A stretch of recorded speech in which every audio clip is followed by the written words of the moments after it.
kmeňové bunky dokážem využiť, ak potrebujem vyliečiť nejaké aj závažné ochorenie domácich zvierat, ale potrebujem ich nejakým spôsobom, predpokladám, že získať z toho zvieratka. A odkiaľ najčastejšie sa získavajú kmeňové bunky? Buď odberom, dajme tomu, tekutiny z kĺbnej štrbiny, keď dochádza napríklad k opotrebovaniu kĺbov, tak pritom, keď sa tam dávajú liečebné preparáty, tak vždy treba uvoľniť miesto pre ten liečebný preparát, aby bolo možné ho tam dať. Potrebujete odsať časť tej tzv. Synoviálnej tekutiny, alebo toho objemu, ktorý tam je.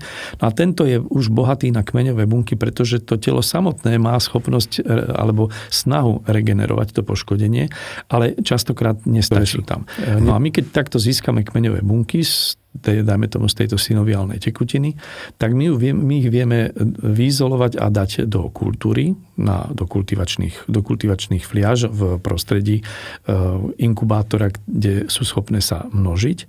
A takto ich vieme namnožiť do takého množstva, že potom, keď ich vrátime do tej kĺbnej štrbiny, tak dokážu efektívne urobiť korekciu toho zdravotného stavu, toho kĺbu, dokážu stlmiť zápal, dokážu zregenerovať poškodené tkanivá a uľahčiť tomu zvieratku vlastne, dá sa povedať, na dosť dlhú dobu v porovnaní s tým, ako keď sa používajú len lieky, ktoré tlmia bolesť, alebo len neodstraňujú príčinu, alebo neregenerujú, ale nejakým spôsobom len umožňujú existovať tomu zvieratku.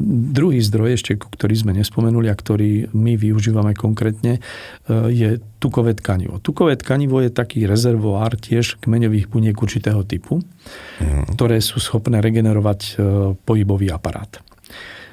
Takže aj odber vzorky tukového tkaniva, napríklad počas kastrácie, kedy tak či tak je zvieratko uvedené do anestézie alebo do narkózy, alebo počas rentgenu, kedy sa práve možno aj zistí, že je tam nábeh na dysplázie, poškodenie kĺbov, tak vtedy je možnosť hneď odobrať vzorku tukového tkaniva, ktoré potom, keď veterinár odošle k nám na spracovanie, tak my vyizolujeme kmeňové bunky z tohoto tukového tkaniva. To je trošku komplikovanejší proces ako z tej synoviálnej tekutiny, pretože tam musíme použiť enzymy, ktoré rozvoľnia to tukové tkanivo, aby nám z toho vypadli tie kmeňové bunky, aby sme ich získali opäť na kultiváciu v inkubátore a na množenie.